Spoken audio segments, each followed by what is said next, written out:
तो चलिए करते हैं हम लोग वेस्टमिंस्टर ब्रिज वाला जो एमसीक्यू है, जो पोएम है उसका करते हैं। और कुछ बच्चे जो हैं वो बोल रहे थे ज्योग्राफी का कुछ कारण है। ज्योग्राफी देखो जी, ज्योग्राफी का स्टूडेंट इस बार तो मेरे पास था नहीं, इसलिए मुझे ज्योग्राफी का आने की ज़रूरत पड़ा नहीं, और ना मेरे पास किताब है और ना ही मैंने पढ़ा है ज्योग्राफी का कुछ।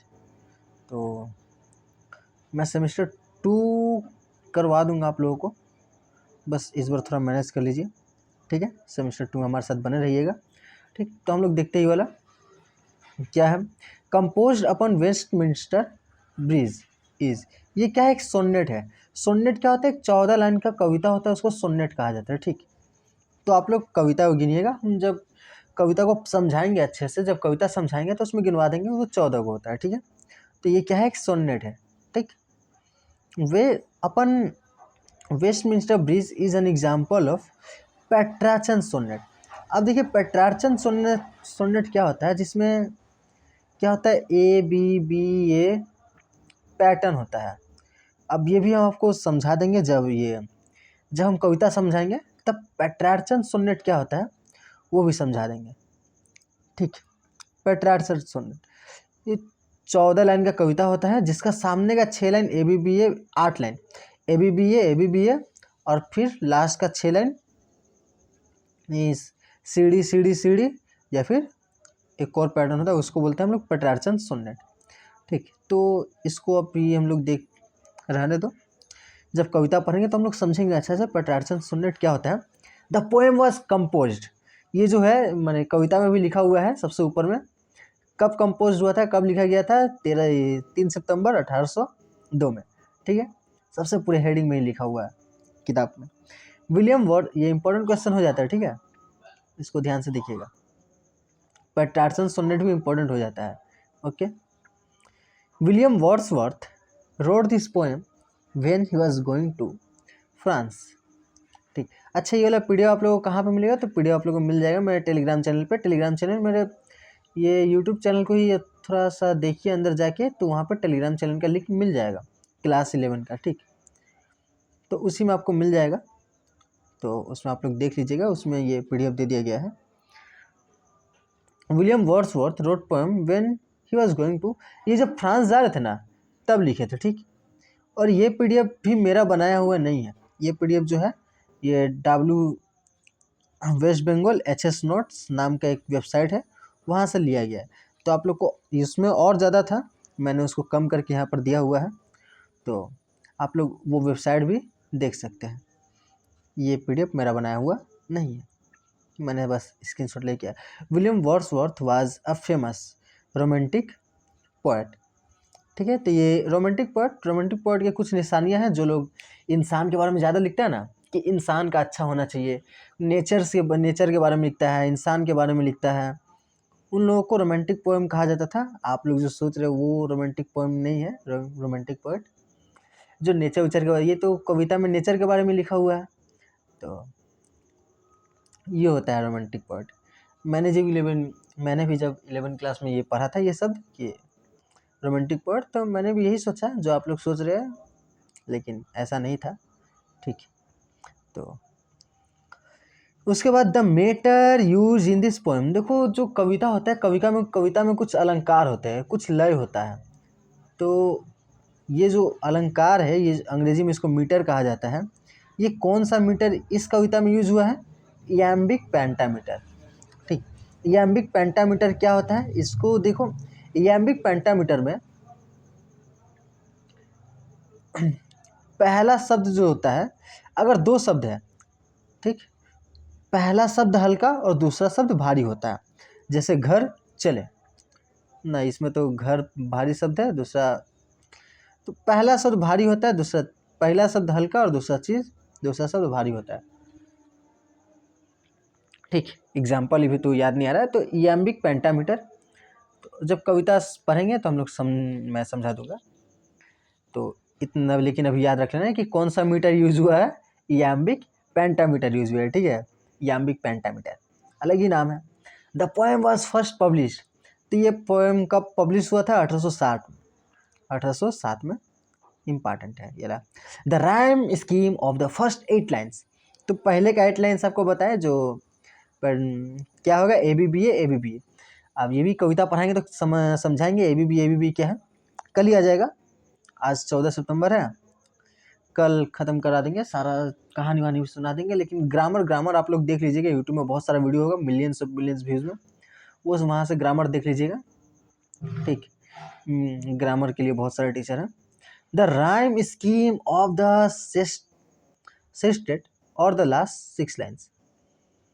और हाँ, तो पहले का ये 8 लाइन तो ABBA होगा, और लास्ट का जो 6 लाइन बचा वो CD। ठीक। नेक्स्ट क्वेश्चन देखते हैं। Upon Westminster Bridge is written by, तो ये किसके द्वारा लिखा गया है? William Wordsworth. ये तो याद ही होना चाहिए, ठीक। Wordsworth enjoy the beauty of the city at morning. ये सुबह सुबह क्या करते हैं? सिटी का ब्यूटी देखते हैं। नेक्स्ट क्वेश्चन है, earth has not anything to show more fair, it is an example of.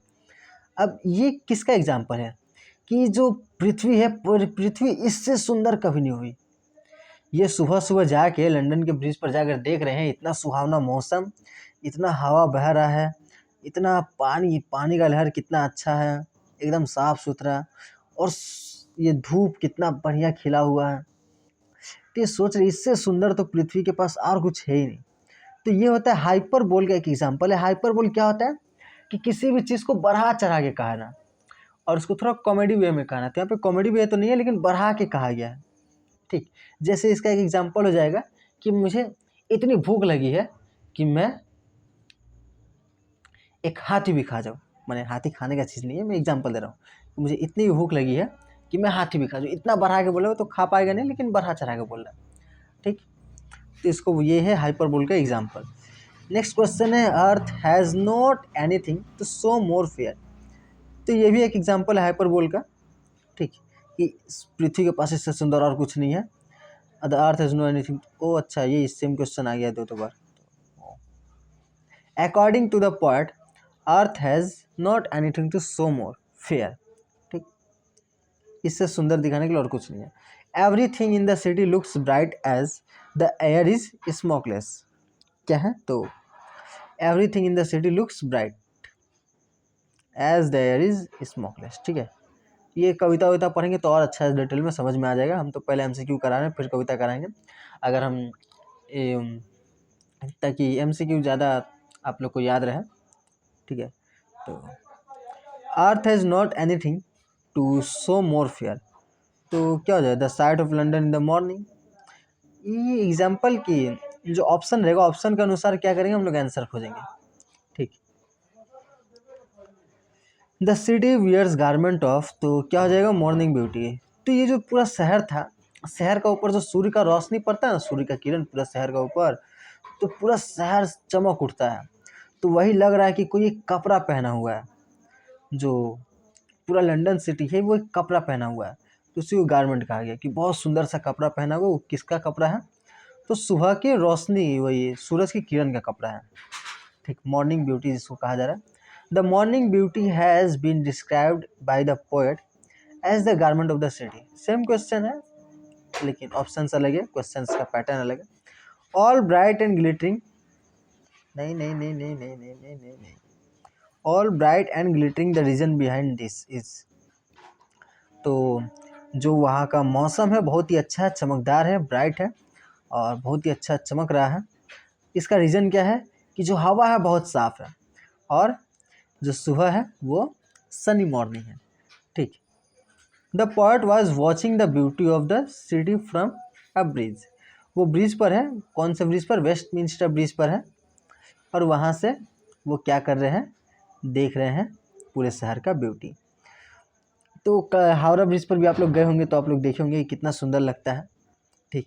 वहाँ पर हवा चलता है, पानी तो फिलहाल अभी तो स्मोकलेस नहीं रहा हम लोग का हवा, या फिर पानी भी डर्टीलेस नहीं है। तो कोई ना, Wordsworth sees London as part of the attached to nature.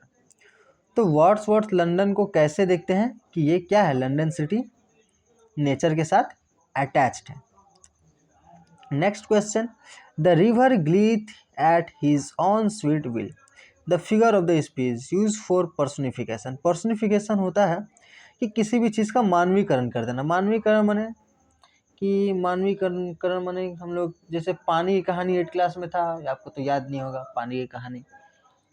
जैसे बसंती हवा है आप लोग का थी कविता में, इसके बाद सेमिस्टर 2 में हवा हूँ हवा में बसंती हवा हूँ, बड़ी बावली हूँ बड़ी मस्त मौला। तो हवा क्या कह रही है? हवा को इंसान की तरह दिखाया गया, हवा को इंसान की तरह बताया गया, तो इसी को क्या बोलते हैं? पर्सोनिफिकेशन, कि इंसानीकरण कर दिया, उसको इंसान बना दिया है। ठीक। तो the river glideth at his own sweet will. तो यहाँ पे क्या हुआ है कि जो नदी है वो अपने हिसाब से बह रही है, अच्छा से बह रही है। ये क्या है कि पर्सनिफिकेशन कर दिया गया है बस। According to the poet the sun had never shone more beautiful on valley rock और हिल। तो पोएट बोल रहा है कि इससे सुंदर कभी भी ये जो सूरज है आज के दिन से बढ़िया कभी भी इतना ज़्यादा चमकदार नहीं हुआ, इतना अच्छा रोशनी कभी नहीं दिया है। कहाँ? वेले रॉक और हिल पर। ठीक।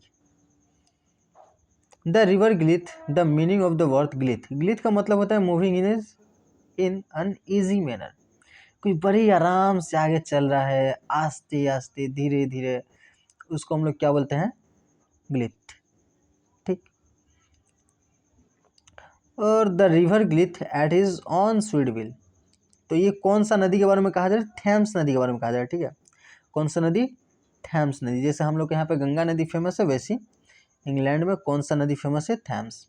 और बाकी का भी क्वेश्चन जब हम लोग कविता अच्छा से पढ़ लेंगे तो हम लोग को सारा क्वेश्चन का आंसर आ जाएगा, ये सब याद कर लीजिएगा, और कविता में हम थोड़ा आंसर्स करवा देंगे।